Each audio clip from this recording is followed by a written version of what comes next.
I never told anyone the real reason I joined the Navy. Not my parents, not my friends, definitely not the recruiter who signed my papers. They all thought I was just another kid looking for direction, for discipline, for a way to pay for college. But the truth was so much simpler and so much more complicated. I joined because of Reed Mitchell. I joined because I couldn't imagine 4 years of college without him, and when he told me he was enlisting, something in my chest tightened and I knew I couldn't let him disappear from my life. So I followed him. I followed him into the Navy, onto the USS Stennis, and into 4 years of the most exquisite silence I've ever known. Reed and I met freshman year of high school. He was the new kid, transferred in from somewhere in Oregon, and he had this quiet confidence that made everyone want to be near him. He wasn't loud or showy, but when he walked into a room, you noticed. I noticed. We ended up in the same English class, got paired for a project on To Kill a Mockingbird, and somehow that partnership turned into a friendship that defined the next 4 years of my life. We did everything together. Football games, late-night drives, weekend camping trips, study sessions that turned into philosophical debates about everything and nothing. Reed was my best friend, my closest confidant, the person who knew me better than anyone. And somewhere along the way, probably around junior year, I realized I was in love with him. I didn't have a name for it at first. I just knew that when Reed smiled at me, my whole body felt warm. I knew that I thought about him constantly, that I memorized the way he laughed, the way he ran his hand through his dark hair when he was thinking hard about something. I knew that when he dated Sarah Collins' senior year, something inside me crumbled, even though I smiled and congratulated him and pretended to be happy for him. I knew that when they broke up 3 months later, I felt guilty for being relieved. But I never said anything. This was small-town Montana. Reed was straight, and I was too terrified to risk losing the most important person in my life.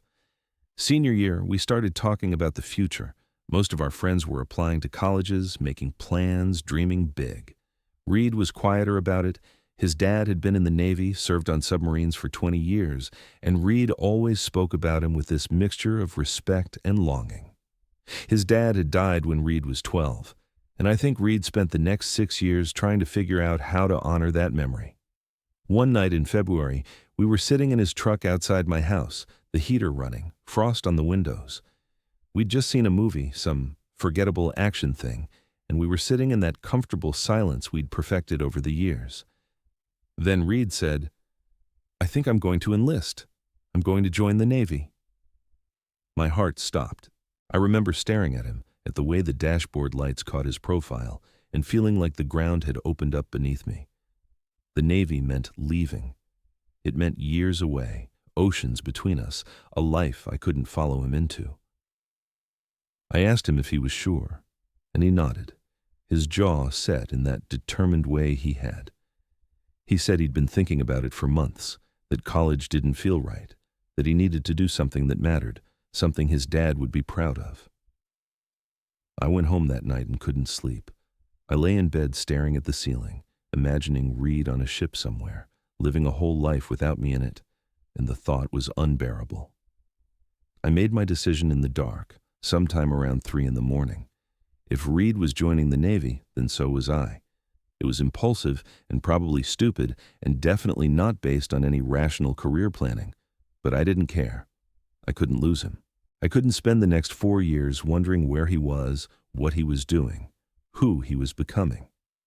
So 2 weeks later, I walked into the recruitment office downtown and started the process. My parents were shocked.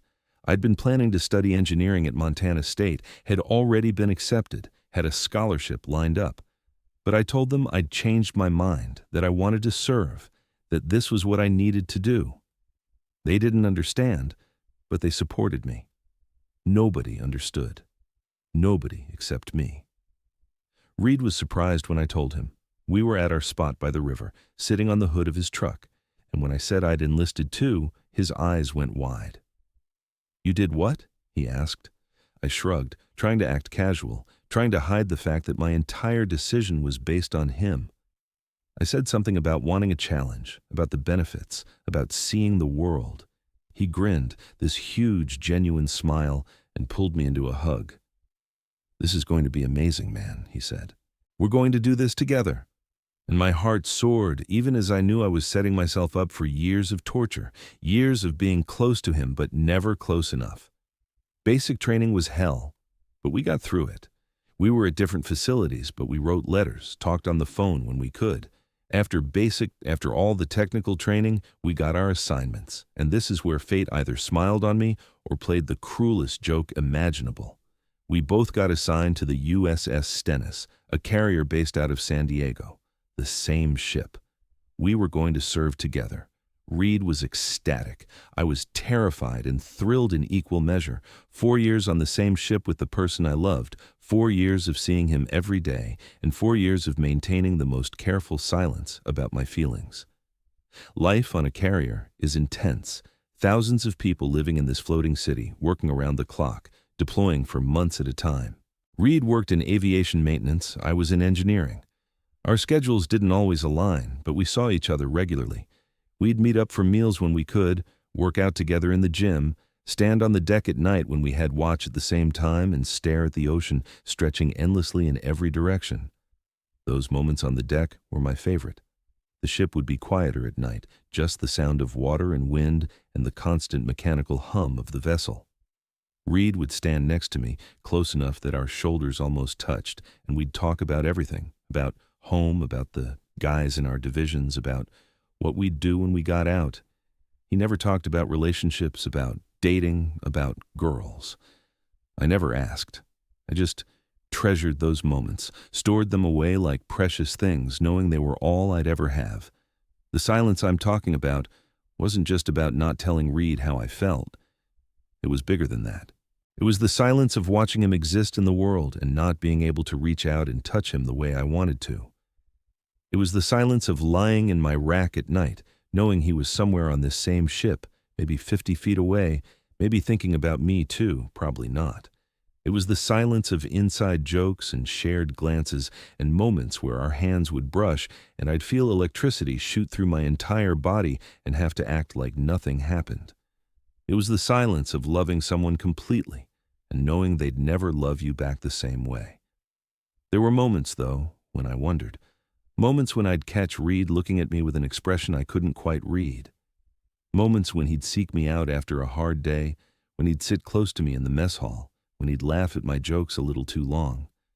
During our second deployment, we were somewhere in the Pacific, and we'd had a particularly brutal week. Long hours, equipment failures, everyone exhausted and on edge. Reed found me on the deck one night, 2 a.m, and he just stood there next to me without saying anything for a long time. Then he said, "I'm glad you're here, Logan. I don't think I could do this without you." My name in his mouth always did something to me, made me feel seen in a way nothing else did. I told him I felt the same way, and we stood there in the dark, the ocean vast and indifferent around us, and for a moment I let myself imagine what it would be like to turn to him, to close the distance between us, to finally tell him the truth. But I didn't. I never did. Because the risk was too great, because we lived in close quarters with hundreds of other sailors, because the military still had its policies and prejudices, because Reed was my best friend, and I couldn't bear to lose that friendship. So I stayed silent.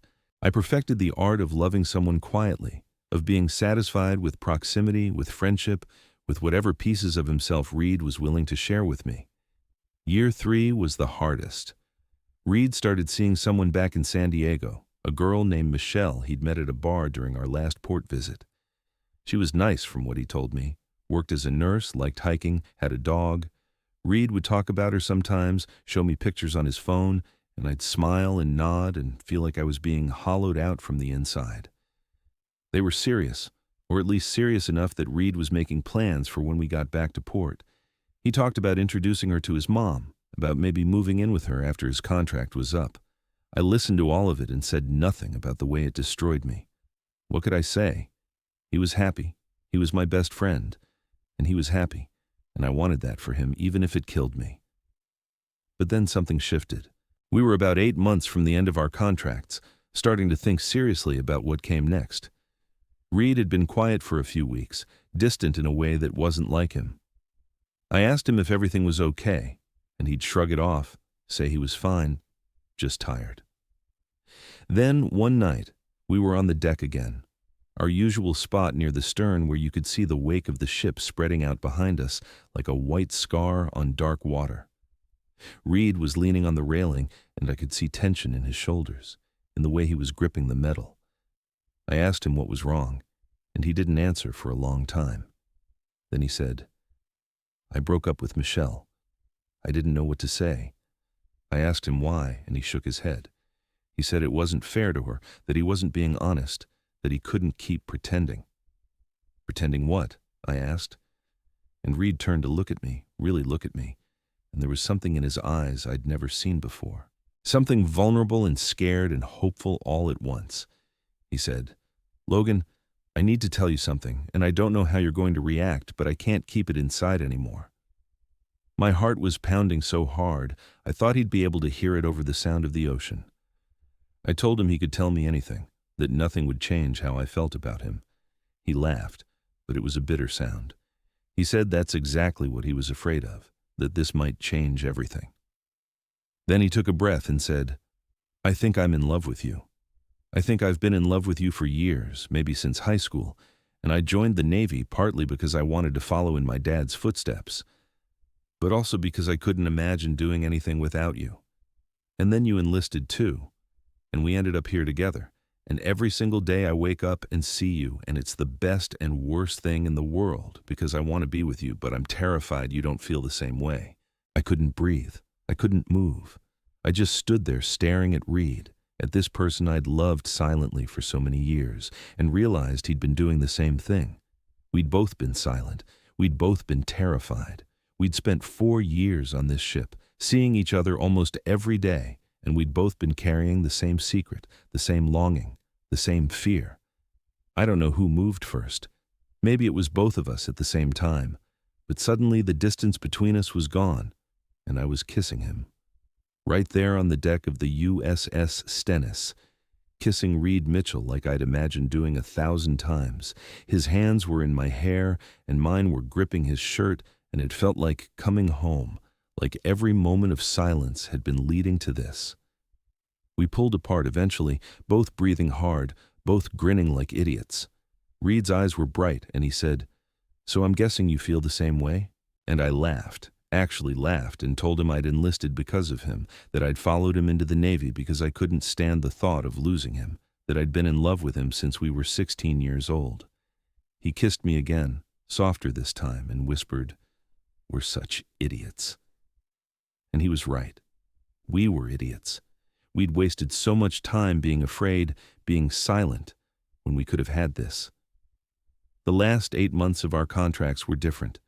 We had to be careful, discreet. The Navy was changing its policies, becoming more accepting, but there were still risks, still people who wouldn't understand. But we found ways to be together. Stolen moments in empty passageways, late-night conversations in whispered tones, the occasional touch that lasted a fraction longer than it should. We made plans for after discharge. Reed wanted to go back to Montana, maybe use his GI Bill to study forestry. I wanted that too, wanted a life with him away from the ocean, somewhere quiet where we could finally be ourselves without fear. We talked about getting a place together, about coming out to our families, about building something real and lasting. When we finally left the Navy, when we walked off the USS Stennis for the last time, Reed took my hand.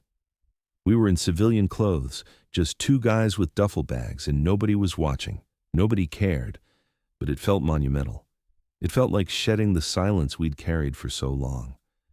We drove back to Montana together, took our time, stopped at national parks and small towns and all the places we'd talked about visiting someday. In Utah, at a rest stop with red rocks stretching in every direction, Reed asked me to marry him. He didn't have a ring, didn't get down on one knee. He just looked at me and said, "I want to spend the rest of my life with you, Logan. I want everything with you." And I said yes, of course I said yes. That was 3 years ago. We live in Missoula now, have a small house with a yard and a dog named Anchor, which Reed thought was hilarious. He finished his forestry degree and works for the National Park Service. I'm finishing up engineering, working part-time at a local firm. We're out to everyone who matters. Our families were surprised but supportive. Our friends from high school think it's wild that we were into each other the whole time and never said anything. Sometimes I think about those 4 years on the Stennis, about all that silence, and I wonder if I'd do it differently if I could go back. But honestly, I don't think I would, because those 4 years taught me patience, taught me the value of the things we wait for. They taught me that love doesn't always announce itself loudly, that sometimes it's quiet and constant and worth every moment of uncertainty. Reed and I still go to the river sometimes, to the spot where we used to sit on the hood of his truck. We bring coffee and watch the water and talk about our future. We want to get married officially, want kids eventually, want to build a life that honors both where we came from and where we're going. And sometimes, when Reed looks at me with that smile that still makes my heart race, I think about 18-year-old me making the impulsive decision to join the Navy. I think about how terrified I was, how certain I was that I'd spend 4 years in silent agony. I was right about the silence, but I was wrong about the ending. Because the silence eventually broke, and what came after was better than anything I could have imagined. People ask me sometimes if I regret joining the Navy, if I wish I'd gone to college like I originally planned. And I tell them, no, I don't regret it, because the Navy gave me discipline and purpose and a way to see the world. But more than that, it gave me time with Reed. It gave us a shared experience, a foundation to build on. It gave us a story that's entirely ours. I joined the Navy because of Reed Mitchell, spent 4 years on the same ship loving him in silence, and then spent the rest of my life loving him out loud. And that, I think, is the best decision I ever made.